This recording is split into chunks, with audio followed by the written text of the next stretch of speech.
గ్రామ పంచాయతీ ఎన్నికలు సజావుగా జరుగుతున్నాయన్నారు డీజీపీ శివధర్ రెడ్డి. కౌంటింగ్ భారీ భద్రతను ఏర్పాటు చేశామని తెలిపారు. ఇక కౌంటింగ్ తర్వాత కూడా అవసరమైతే భద్రతను కంటిన్యూ చేస్తామన్నారు. కౌంటింగ్ సందర్భంగా ఎలాంటి సమస్యలను సృష్టించినా చర్యలు తీసుకుంటామని హెచ్చరించారు. రాష్ట్ర ఎన్నికల సంఘం కార్యాలయంలో ఎన్నికలు జరుగుతున్న తీరును వెబ్కాస్టింగ్ ద్వారా అధికారులు పరిశీలించారు.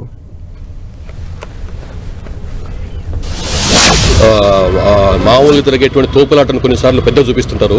అది జరుగుతుంది, కానీ ఇట్లా ఒకరి మీద పడి గుంపులు వెళ్ళి కొట్టాడుకున్నారు ఇక్కడ లేదు. ఎట్లాంటి సమాచారం మాకు రాలేదు. అట్లాగే ఎవరన్నా కానీ ఎలక్షన్ ప్రాసెస్ను కూడా ఇన్ఫ్లుయెన్స్ చేస్తున్నట్టుగా మాకు సమాచారం వస్తే దానిపైన కూడా యాక్షన్ తీసుకుంటున్నాము. వెంబడే ఎలక్షన్ అక్కడ ఉన్నటువంటి ఎలక్షన్ ఆఫీసర్ ఇచ్చినటువంటి ఫిర్యాదు మీద యాక్షన్ తీసుకుంటున్నాము.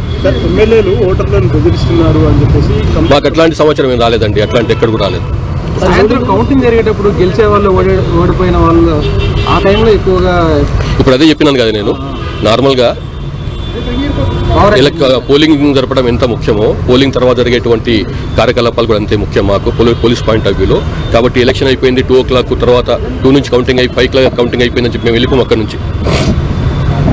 మా పోలీస్ ఫోర్స్ అక్కడే ఉంటుంది. మరి ముఖ్యంగా ఎక్కడైతే క్రిటికల్ గ్రామాలు ఉన్నాయో, సెన్సిటివ్ గ్రామాలు ఉన్నాయో అక్కడ సాయంత్రం వరకు, రేపు పొద్దుటి వరకు కూడా మా ఫోర్స్ ఉంటుంది. అవసరమైతే తర్వాత కూడా ఉంటాము. కాబట్టి దాని గురించి భయపడాల్సిన అవసరం లేదు. నిర్భయంగా నిర్భీతితోనే ఓటు చేసుకోవచ్చు. అట్లాగే మా పోలీసులు ఉంటారు అక్కడ. కాబట్టి ఈ 163 సెక్షన్ అంటే 144 సెక్షన్ అది ఇంతకుముందు, ఇప్పుడు 163 సెక్షన్ అంటున్నారు. అది కూడా అమల్లో ఉంది. కాబట్టి 3 కంటే ఎక్కువ కూడా జమకూడదు. ఆల్రెడీ ఇన్స్ట్రక్షన్స్ కూడా ఇచ్చినారు. డిస్ట్రిక్ట్ ఎలక్షన్ ఆఫీసర్స్ కూడా దానిపైన ఇన్స్ట్రక్షన్స్ ఇచ్చినారు. ఆల్రెడీ ఆర్డర్ ఇచ్చినారు 163 BNSS అమల్లో ఉందని చెప్పి. కాబట్టి అట్లా ఎవరన్నా చట్టాన్ని చేతిలోకి తీసుకునే ప్రయత్నం చేస్తే గట్టి యాక్షన్ ఉంటుంది.